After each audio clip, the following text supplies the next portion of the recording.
Hey guys, welcome to government jobs Gyan YouTube channel. Guys, आज की इस वीडियो में हम बात करेंगे बीएसएससी के new recruitment notification online form apply process के बारे में। जी हाँ दोस्तों, बिहार स्टाफ सिलेक्शन कमीशन ने यहाँ पर fourth graduate level combined competitive exam के न्यू रिक्रूटमेंट नोटिफिकेशन को रिलीज कर दिया है, जिसके तहत यहाँ पर 1481 खाली पदों को भरा जाएगा। कैसे आप इस भर्ती रिक्रूटमेंट एग्जाम में पार्टिसिपेट करने के लिए अपने फॉर्म अप्लाई कर सकते हो बिना कोई मिस्टेक किए हुए, इसकी पूरी जानकारी हम आपको स्टेप बाय स्टेप रजिस्ट्रेशन से लेकर प्रिंट तक इस वीडियो में देंगे। बस आपको इस वीडियो को स्किप के बिना शुरू से लेकर एंड तक देखना है। उसके बाद वीडियो पसंद आए तो इसे लाइक और शेयर कर दें। चैनल पर नए हो तो इसे सब्सक्राइब कर लें। साथ ही साथ आपको फॉर्म अप्लाई करते हुए जो भी प्रॉब्लम फेस हो रही है, उन सभी का हल आपको इस वीडियो में मिल जाएगा। कैसे यहाँ पर आपको अपनी क्वालिफिकेशन की डिटेल देनी है, अपना फोटो और सिग्नेचर अपलोड करने हैं, लाइव फोटो कैप्चर करना है, कैसे आपको फीस पेमेंट करना है, पूरी जानकारी आपको इस वीडियो में दी जाएगी। बस आपको एंड तक हमारे साथ इस वीडियो में बने रहना है। तो बिना कोई वक्त गंवाए चलिए शुरू करते हैं। आपको इस वीडियो के डिस्क्रिप्शन बॉक्स में हमारी वेबसाइट IND-sarkari-naukri.in के इस पेज का लिंक मिल जाएगा। यहाँ पर आपको इस भर्ती के रिगार्डिंग सभी डिटेल्स प्रोवाइड कर दी गई है। Bihar staff selection commission BSSC ने यहाँ पर fourth graduate level combined competitive exam का नोटिफिकेशन रिलीज कर दिया है, जिसके तहत यहाँ पर 1481 खाली पदों को भरा जाएगा। यहाँ पर पोस्ट के लिए नंबर ऑफ वैकेंसीज कितनी है वो यहाँ से चेकआउट कर सकते हो कि किस पोस्ट के लिए कितनी नंबर ऑफ वैकेंसीज है। जैसे कि सहायक प्रशाखा पदाधिकारी के लिए यहाँ पर 1064 वैकेंसी है, योजना सहायक के लिए यहाँ पर 88 वैकेंसी है। यहाँ से आप चेकआउट कर सकते हो किस पोस्ट के लिए कितनी नंबर ऑफ वैकेंसीज है। आप 25 अगस्त 2025 से 24 सितंबर 2025 तक इस भर्ती के लिए अप्लाई कर सकते हो। फाइनल सबमिट करने की फॉर्म को लास्ट डेट 26 सितंबर 2025 है। यहाँ पर आप अपनी एजुकेशनल क्वालिफिकेशन की डिटेल भी चेकआउट कर सकते हो, किस पोस्ट पर अप्लाई करने के लिए क्या आपकी क्वालिफिकेशन रिक्वायर्ड है। 21 से 37 साल आपकी आयु सीमा रखी गई है। जनरल ओबीसी ईडब्ल्यूएस के लिए 540 रुपये फीस है। SC ST PH female candidate के लिए 135 रुपये फीस है, जो कि आप ऑनलाइन मोड से जमा करा सकते हो। सिलेक्शन यहाँ पर आपका प्री और मेन एग्जाम के आधार पर होगा। आप ऑल इंडिया से ऑनलाइन मोड में अप्लाई कर सकते हो। उसके लिए आपको इस पेज को नीचे स्क्रॉल डाउन करना है, इंपोर्टेंट लिंक सेक्शन में आना है, ऑफिशियल नोटिफिकेशन PDF लिंक पर क्लिक करके इस भर्ती के नोटिफिकेशन को ओपन कर लेना है और इसमें से आपको पूरी डिटेल रीड कर लेनी है। यहाँ पर आपको सभी डिटेल्स प्रोवाइड कर दी गई है, जैसे कि क्या पोस्ट का नाम है, कितनी उसके लिए नंबर ऑफ वैकेंसीज है, कैसे आप अप्लाई कर सकते हो, यहाँ पर क्या आपका एलिजिबिलिटी क्राइटेरिया होना चाहिए। पूरी जानकारी आपको इस नोटिफिकेशन में दे दी गई है। आप सभी डिटेल्स यहाँ से रीड करें, उसके बाद अपने फॉर्म अप्लाई कर ले। फॉर्म अप्लाई करने के लिए भी आपको हमारी वेबसाइट के इसी पेज पर ही अप्लाई ऑनलाइन का लिंक दिया गया है। जैसे ही आप इस लिंक पर क्लिक करेंगे तो आपके सामने यहाँ पर बिहार स्टाफ सिलेक्शन कमीशन का ये ऑफिशियल पोर्टल ओपन होगा। गाइड, यहाँ पर अगर आपने पहले से रजिस्ट्रेशन कर रखा है तो आपको लॉगिन की इस लिंक पर क्लिक करना है और लॉगिन करके अपना फॉर्म अप्लाई कर लेना है। लॉगिन करते हुए यहाँ पर आपको अपनी बेसिक डिटेल देनी होगी। यहाँ पर आपको अपना रजिस्ट्रेशन नंबर एंटर करना है, अपना पासवर्ड आपको एंटर करना है, ये कैप्चा कोड आपको यहाँ पर एंटर करना है और फिर आपको लॉगिन की स्टेप पर क्लिक करते हुए अपने डैशबोर्ड में लॉगिन करके अपना फॉर्म अप्लाई कर लेना है। और अगर आप इस भर्ती के लिए फर्स्ट टाइम अप्लाई करने जा रहे हो तो सबसे पहले यहाँ पर आपको अपना रजिस्ट्रेशन करना होगा। उसके लिए आपको रजिस्ट्रेशन का ये लिंक दिया गया है, आप इस पर क्लिक करें, आपके सामने रजिस्ट्रेशन का फॉर्म ओपन हो जाएगा। इसमें आपको अपनी बेसिक डिटेल्स प्रोवाइड करते हुए अपना रजिस्ट्रेशन कंप्लीट कर लेना है। सबसे पहले यहाँ पर गाइड आपको अपना नाम एंटर करना है। उसके बाद यहाँ पर आपको अपना जेंडर सेलेक्ट कर लेना है। फिर यहाँ पर आपसे पूछा गया है कि क्या आप बिहार राज्य के निवासी हैं, अगर हैं तो यस करें, नहीं तो नो ऑप्शन सेलेक्ट करें। यस अगर आप करते हैं तो फिर आपको अपनी कैटेगरी यहाँ पर सेलेक्ट करनी होगी, आप जिस कैटेगरी से बिलोंग करते हैं। अपनी कास्ट यहाँ पर आपको सिलेक्ट करनी है। फिर यहाँ पर आपसे पूछा गया है कि क्या आप PWD कैंडिडेट हैं, अगर हैं तो आप यस करेंगे, नहीं है तो नो ऑप्शन सेलेक्ट करेंगे। अगर यस करते हैं तो फिर आपको अपनी डिसेबिलिटी का नेचर सेलेक्ट करना होगा, वो परमानेंट है या फिर टेम्परेरी, और यहाँ पर उसकी परसेंटेज कितनी है वो आपको देनी होगी। यहाँ पर आपसे पूछा गया है कि क्या आपकी डिसेबिलिटी की परसेंटेज 40% से अबव है, अगर है तो आप यस करेंगे और उसकी डिटेल देंगे। और अगर आप यहाँ पर PWD वाले कैंडिडेट नहीं है तो आप नो ऑप्शन सेलेक्ट करें, आगे की डिटेल फिर आपको नहीं देनी होगी। फिर आपसे पूछा गया है कि क्या आप ई एक सर्विसमैन कैंडिडेट हैं, अगर हैं तो यस करेंगे, नहीं है तो आप नो ऑप्शन सेलेक्ट करेंगे। यस ऑप्शन अगर आप सेलेक्ट करते हैं फिर यहाँ पर आपने कितने दिन सर्विस की है वो डिटेल यहाँ पर आप देंगे। उसके बाद यहाँ पर आपसे पूछा गया कि क्या आप 1 जनवरी 1963 के बाद एनसीसी से विमुक्त होने के बाद बिहार सरकार के अधीन कार्य किया है, अगर किया है तो आप यस करें, नहीं तो नो ऑप्शन सेलेक्ट करें। फिर यहाँ पर आपसे पूछा गया कि क्या आप बिहार सरकार के कर्मचारी हैं जिन्होंने कम से कम 3 साल नियमित एवं रेगुलर सेवा की है, अगर की है तो आप यस करेंगे, नहीं तो नो ऑप्शन सेलेक्ट करेंगे। अगर यहाँ पर आप बिहार सरकार के कर्मचारी हैं और उसके बाद भी आपने जॉब्स के लिए ट्राई किया है तो वो कितनी बार किया है, उसके लिए यहाँ पर आपको ऑप्शन सेलेक्ट कर लेना है, 1 बार, 2 बार, 3 बार या फिर नहीं किया है। उसके बाद यहाँ पर आपको अपना मोबाइल नंबर एंटर करना है, उसे एक बार फिर से एंटर करके कंफर्म कर लेना है। फिर आपको अपनी ईमेल आईडी यहाँ पर एंटर करनी है, उसे भी एक बार फिर से एंटर करके कंफर्म कर लेनी है। अपनी डेट ऑफ बर्थ आपको इस कैलेंडर में से सिलेक्ट करनी है। उसके बाद यहाँ पर आपको ये कैप्चा कोड इस बॉक्स में एंटर करना है और फिर गाइस आपको यहाँ पर सेव एंड कंटिन्यू के इस ऑप्शन पर क्लिक कर देना है। फिर आपने जो यहाँ पर डिटेल प्रोवाइड कराई है, अगर आप इसे एडिट करना चाहते हैं तो आप एडिट के ऑप्शन पर क्लिक करके एडिट कर सकते हैं, नहीं तो यहाँ पर गाइस अब आपको कंफर्म एंड नेक्स्ट के इस ऑप्शन पर क्लिक कर देना है। इस तरह से यहाँ पर आपका रजिस्ट्रेशन सक्सेसफुली कंप्लीट हो चुका है। आपका रजिस्ट्रेशन नंबर और पासवर्ड आपके रजिस्टर्ड मोबाइल नंबर और ईमेल आईडी पर सबमिट कर दिए गए हैं। आपको उन्हें केयरफुली नोट डाउन करके रख लेना है फ्यूचर यूज के लिए। आपका रजिस्ट्रेशन नंबर आपको यहाँ पर भी प्रोवाइड करा दिया गया है और यहाँ पर अब आपको अपना फॉर्म अप्लाई करने के लिए क्लिक हियर फॉर लॉगिन के इस ऑप्शन पर क्लिक करना है और अपना रजिस्ट्रेशन नंबर और पासवर्ड का यूज करते हुए आपको लॉगिन करते हुए अपना फॉर्म अप्लाई करना है। फिर आपके सामने लॉगिन का इंटरफेस ओपन हो जाएगा। अब गाइस यहाँ पर आपको अपना रजिस्ट्रेशन नंबर एंटर करना है, अपना पासवर्ड आपको एंटर करना है, ये कैप्चा कोड आपको यहाँ पर एंटर करना है और उसके बाद आपको लॉगिन की स्टेप पर क्लिक करते हुए अपने डैशबोर्ड में लॉगिन कर लेना है। नेक्स्ट आपके सामने आपका डैशबोर्ड कुछ इस तरह से शो होगा। यहाँ पर आपका फॉर्म स्टार्ट हो चुका है। यहाँ पर आपको 6 स्टेप्स को कंप्लीट करते हुए अपना फॉर्म अप्लाई करना है।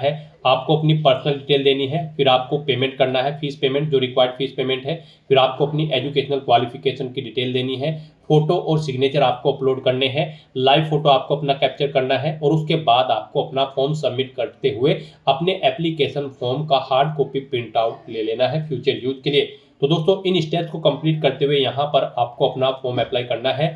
तो सबसे पहले यहाँ पर आपको अपने फादर का नाम एंटर करना है, उसके बाद यहाँ पर अब आपको अपनी मदर का नाम एंटर करना है। फिर यहाँ पर आपको आपका जो डोमिसाइल सर्टिफिकेट है किस डेट को इशू हुआ है वो आपको सिलेक्ट कर लेना है। आप इस कैलेंडर के ऑप्शन पर क्लिक करें और डेट सिलेक्ट कर ले, उसका नंबर यहाँ पर आपको एंटर करना है। फिर यहाँ पर आपको आपका डोमिसाइल सर्टिफिकेट किस अथॉरिटी ने इशू किया है वो यहाँ पर आपको सिलेक्ट कर लेना है। इनमें नहीं है तो आप अदर ऑप्शन सेलेक्ट करें और फिर उसका नाम यहाँ पर दे उस डेजिग्नेशन का जिसने आपको आपका डोमिसाइल सर्टिफिकेट इशू किया है। उसके बाद गाइस यहाँ पर आपको अपने कास्ट सर्टिफिकेट का नंबर देना है, वो कब इशू हुआ है वो डेट आपको सिलेक्ट कर लेनी है, अथॉरिटी का नाम सिलेक्ट करना है जिसने आपको इशू किया है।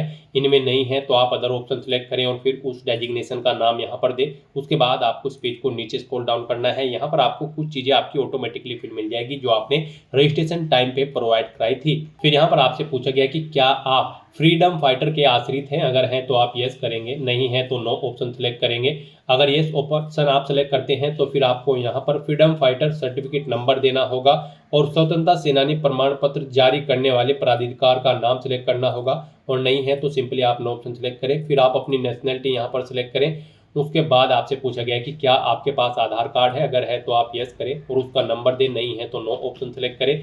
फिर यहाँ पर आपको अपना कोई photo ID proof option select करना है, Aadhaar card, voter ID card, driving licence या फिर पैन कार्ड या फिर पासपोर्ट, और फिर उसका नंबर यहाँ पर आपको प्रोवाइड करा देना है। फिर आपसे पूछा गया है आपकी बॉडी पर कहीं कोई कट या तिल का निशान है, अगर है तो पहले इसका नाम यहाँ पर आप दें, नहीं है तो नो मार्क एंटर कर दे। फिर आपसे पूछा गया कि क्या आपको कभी किसी प्रतियोगिता परीक्षा यूपीएससी, राज्य आयोग या फिर अन्य आयोग से वंचित किया गया है, अगर किया गया है तो आप यस करेंगे और फिर आयोग या फिर उस संस्था का नाम देंगे, कब से कब तक किया गया है वो यहाँ पर आप डेट सेलेक्ट करेंगे, नहीं किया गया है तो आप नो ऑप्शन सेलेक्ट करेंगे। उसके बाद गाइस यहाँ पर आपको अपना कोरोस्पोंडेंस एड्रेस एंटर करना है, फिर आपको अपना परमानेंट एड्रेस यहाँ पर एंटर कर देना है और अगर आपका परमानेंट एड्रेस आपके कोरोस्पोंडेंस एड्रेस के अकॉर्डिंग सेम है तो आप इस चेकबॉक्स को ओके कर देंगे। ऑटोमेटिकली आपका परमानेंट एड्रेस आपके कोरोस्पोंडेंस एड्रेस के अकॉर्डिंग फिल हो जाएगा और उसके बाद फिर यहाँ पर आपको सबमिट के ऑप्शन पर क्लिक कर देना है। फिर यहाँ पर आपको आपकी पर्सनल डिटेल का पूरा प्रीव्यू शो कर दिया गया है। आपको सभी डिटेल्स केयरफुली चेकआउट करनी है, पेज को नीचे स्क्रॉल डाउन करना है और यहाँ पर गाइज अब आपको प्रोसीड फॉर पेमेंट के इस ऑप्शन पर क्लिक कर देना है। नेक्स्ट आपके सामने कुछ इस तरह से इंटरफेस शो होगा। अब यहाँ पर आपको अपना फीस पेमेंट करना है। आपको आपकी कैटेगरी के अकॉर्डिंग यहाँ पर एप्लीकेशन फीस का अमाउंट शो कर दिया जाएगा। अब यहाँ पर आप SBI या फिर ICICI के इन किसी भी ऑप्शन को क्लिक करते हुए अपना फीस पेमेंट कर सकते हो। फीस पेमेंट करने के लिए अब यहाँ पर आपको प्रोसेस ऑनलाइन पेमेंट के इस ऑप्शन पर क्लिक करना है। अब आपके सामने फीस पेमेंट का इंटरफेस ओपन हो चुका है। यहाँ पर आप ऑनलाइन मोड में debit card, credit card, net banking या फिर UPI के माध्यम से आप अपना फीस पेमेंट कर सकते हो। UPI यहाँ पर आपके लिए सबसे बेस्ट ऑप्शन रहेगा। आप UPI के इस ऑप्शन पर क्लिक करें। अपनी UPI ID के थ्रू अगर आप फीस पेमेंट करना चाहते हैं तो यहाँ पर आप एंटर UPI ID के इस ऑप्शन पर क्लिक करें। अपनी UPI ID यहाँ पर एंटर करें और फिर वैलिडेट UPI ID के इस ऑप्शन पर क्लिक करते हुए अपना फीस पेमेंट कर दें। या फिर आपको यहाँ पर एक और ऑप्शन दिया गया है UPI QR, आप इस ऑप्शन पर क्लिक करें। आपके सामने यहाँ पर फिर आपको पे नाउ के ऑप्शन पर क्लिक करना है। उसके बाद आपके सामने ये QR कोड शो होगा। आप इसे अपने UPI से स्कैन करें और अपना फीस पेमेंट कर दें। सक्सेसफुली फीस पेमेंट करने के बाद आपको अपनी एजुकेशनल क्वालिफिकेशन की डिटेल प्रोवाइड करनी है। इस भर्ती में पार्टिसिपेट करने के लिए आपके पास ग्रेजुएट डिग्री होनी चाहिए। गाइस यहाँ पर अगर आप असिस्टेंट ब्रांच ऑफिसर की पोस्ट के लिए अप्लाई करने जा रहे हैं तो फिर आपके पास ग्रेजुएट डिग्री होनी चाहिए किसी वेल रिकॉग्नाइज्ड यूनिवर्सिटी से। और अगर आप प्लानिंग असिस्टेंट की पोस्ट के लिए भी अप्लाई कर रहे हैं तो भी आपके पास ग्रेजुएट डिग्री होनी चाहिए। और बाकी सब पोस्ट के लिए यहाँ पर आपके पास ग्रेजुएट डिग्री रिलेटेड सब्जेक्ट के अंतर्गत होनी चाहिए। तो यहाँ पर अब आपको अपनी क्वालिफिकेशन की डिटेल प्रोवाइड करनी है। सबसे पहले यहाँ पर आपको अपनी 10वीं क्लास की डिटेल देनी है। फिर यहाँ पर आपको 10वीं की क्लास की डिटेल प्रोवाइड करते हुए सब्जेक्ट एंटर करने हैं। जो सब्जेक्ट आपके पास 10वीं क्लास में थे, बोर्ड का नाम देना है जिस बोर्ड से आपने अपनी 10वीं क्लास पास आउट की है, टोटल कितने मार्क्स थे वो आपको एंटर करने हैं, इनमें से कितने मार्क्स आपने ऑब्टेन किए हैं वो आपको एंटर करने हैं। फिर इनके अकॉर्डिंग आपकी परसेंटेज यहाँ पर कैलकुलेट करके आपको शो कर दी जाएगी। फिर यहाँ पर आपको अपनी 10वीं क्लास का सर्टिफिकेट नंबर प्रोवाइड कर देना है। यहाँ पर आपको अपनी 10वीं क्लास का सर्टिफिकेट नंबर देना है। वो कब इशू हुआ था वो डेट यहाँ पर आपको सिलेक्ट कर लेनी है। उसके बाद ऐसे ही आपको अपनी 12वीं क्लास की डिटेल देनी है। इसमें भी पहले आप सब्जेक्ट एंटर करें, बोर्ड का नाम दें और फिर टोटल मार्क्स प्रोवाइड कराएं, कितने ऑब्टेन किए हैं वो आप एंटर करें। परसेंटेज यहाँ पर आपकी इनके अकॉर्डिंग कैलकुलेट करके आपको शो कर दी जाएगी। उसके बाद यहाँ पर आपको अपनी 12वीं क्लास का सर्टिफिकेट नंबर देना है, इशूइंग डेट देनी है, कब आपको वो इशू हुआ था वो यहाँ पर आपको इस कैलेंडर पर क्लिक करते हुए सिलेक्ट कर लेनी है। फिर आपको यहाँ पर अपनी ग्रेजुएशन के सब्जेक्ट एंटर करने हैं, यूनिवर्सिटी का नाम देना है, टोटल कितने मार्क्स थे वो आपको एंटर करने हैं, कितने ऑब्टेन किए हैं वो आपको एंटर करने हैं। फिर यहाँ पर आपको इनकी परसेंटेज कैलकुलेट करके आपको शो कर दी जाएगी इन मार्क्स के अकॉर्डिंग।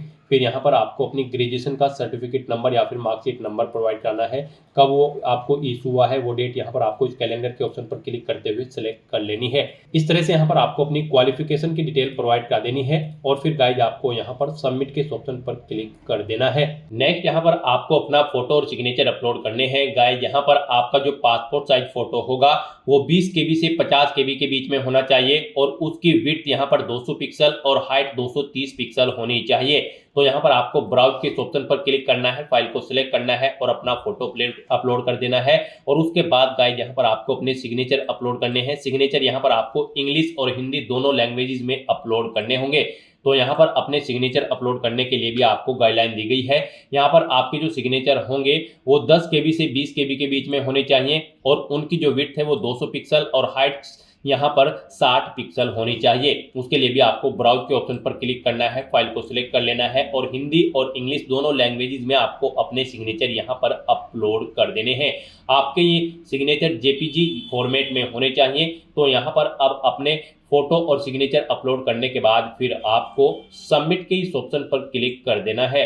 नेक्स्ट यहाँ पर आपको अपना लाइव फोटो कैप्चर करना है। उसके लिए यहाँ पर आपको टेक फोटो के इस ऑप्शन पर क्लिक करना है और अपना लाइव फोटो यहाँ पर कैप्चर कर देना है। फोटो कैप्चर करते हुए आपको कुछ चीज़ों का ध्यान रखना होगा, जैसे कि जहां पर आप अपना लाइव फोटो कैप्चर कर रहे हैं वहां पर प्रॉपर वे में आपकी रोशनी होनी चाहिए और वो प्लेस आपका नीट एंड क्लीन होना चाहिए। तो यहाँ पर आपको अपना लाइव फोटो कैप्चर करने के बाद फिर सबमिट के इस ऑप्शन पर क्लिक कर देना है। लाइव फोटो कैप्चर करने के बाद आपको डिक्लेरेशन सेक्शन में इस चेकबॉक्स को ओके करना है और उसके बाद फिर गाइज आपको फाइनल सबमिट के इस ऑप्शन पर क्लिक करके अपना फॉर्म सबमिट कर देना है। इस तरह से यहाँ पर आपका एप्लीकेशन फॉर्म सक्सेसफुली सबमिट हो चुका है। आप प्रिंट पेमेंट स्लिप के ऑप्शन पर क्लिक करके अपनी फीस पेमेंट का एक हार्ड कॉपी प्रिंट आउट ले सकते हो और प्रिंट एप्लीकेशन स्लिप की स्टेप पर क्लिक करके आप अपने एप्लीकेशन फॉर्म का एक हार्ड कॉपी प्रिंट आउट ले सकते हो फ्यूचर यूज के लिए, फ्यूचर रेफरेंस के लिए। तो दोस्तों ऐसे आप Bihar staff selection commission 4th graduate level combined competitive examination 2025 के लिए अपने फॉर्म अप्लाई कर सकते हो बिना कोई मिस्टेक किए हुए। आज की इस वीडियो में बस इतना ही। आई होप ये वीडियो आपको पसंद आई होगी। अगर पसंद आई हो तो इसे लाइक और शेयर करें। चैनल पर नए हो तो इसे सब्सक्राइब कर लें। Thanks for watching.